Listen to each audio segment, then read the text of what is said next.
মারমা কিশোরীকে সংঘবদ্ধ ধর্ষণের অভিযোগে উত্তাল হয়ে ওঠে খাগড়াছড়ি। সহিংসতায় গুইমারায় নিহত হন ৩ পাহাড়ি, আহত হন ১৬ সেনা সদস্য, ৬ পুলিশ সহ অন্তত অর্ধশতাধিক পাহাড়ি বাঙালি। এছাড়া ভাঙচুর, অগ্নিসংযোগ ও লুটপাট হয় অর্ধশত বাড়িঘরে।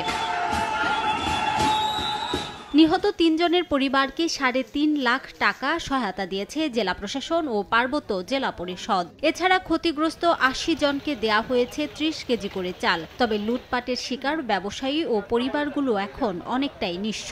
নিজ বাড়িঘর ছেড়ে অনেকে অন্যত্র আশ্রয় নিয়েছেন। টিভি, ফ্রিজ যা বর্জিত শেষ। এদিকে মানে গাড়ির মাঝে মারামারি দেখছে যে আমি আমার নিজে গাড়িটা সরে ফেলে গেছে আর কি। সরাইতে আসতে তো আর আগুন জ্বলে গেছে।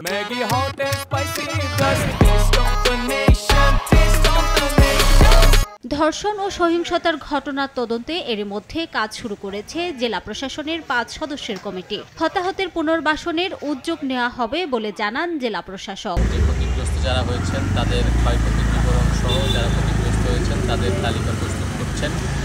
আমরা ইনিশিয়ালি আপনাদেরকে কিছু হয়তো পূর্ণ সহায়তা দিয়ে আমরা পাশে থাকবো। সেনাবাহিনী জানায় জেলার সার্বিক আইন শৃঙ্খলা পরিস্থিতি স্বাভাবিক। পর্যটকদের জন্য খুলে দেয়া হয়েছে সাজেক সহ অন্যান্য পর্যটন কেন্দ্র। নিরাপত্তা ব্যবস্থা এখন সম্পূর্ণ স্বাভাবিক।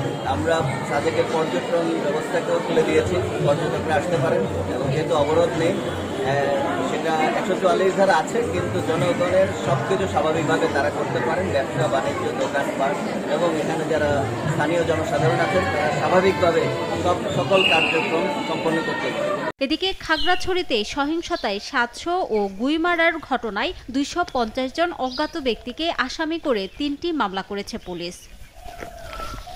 সময় সংবাদ, খাগড়াছড়ি।